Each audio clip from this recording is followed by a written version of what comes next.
माऊली रामकृष्ण हरी. आज संत नामदेव महाराज यांची पुण्यतिथी. खरं तर संत नामदेव महाराज यांचा कार्यकाल 1270 ते 1350 असा समजला जातो.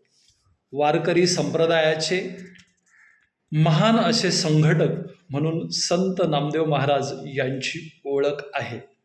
खरं तर वारकरी संप्रदायाला कीर्तन परंपरा देण्याचं काम संत नामदेव महाराज यांनी केलेलं आहे. आणि एका अभंगातून ते आपल्याला सांगतात, नाचू कीर्तनाचे रंगी ज्ञानदीप लावू जगी. संत नामदेव महाराजांनी खऱ्या अर्थाने संपूर्ण भारतामध्ये भक्तीची पताका नेलेली आहे.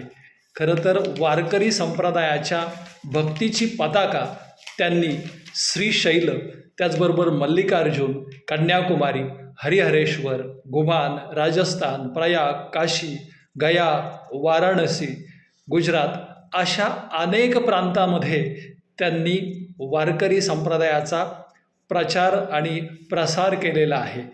संत नामदेव महाराज हे पांडुरंगाचे निस्सीम असे भक्त होते आणि संत नामदेव महाराजांच्या अनेक अभंगातून विठ्ठल भक्तीचा आविष्कार झालेला आपल्याला पाहायला मिळतो.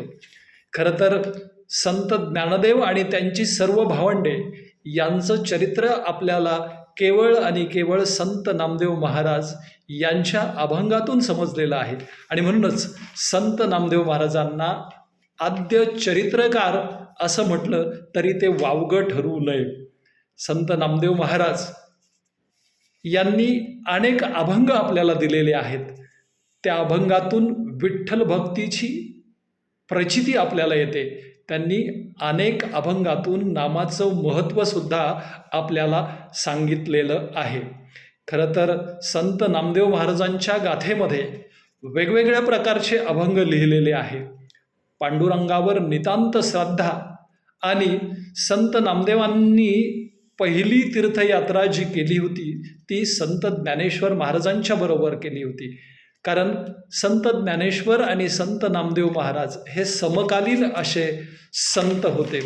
संपूर्ण जगाला ज्ञानरूपी प्रकाश देण्याचं काम संत नामदेव महाराजांनी केलेलं आहे.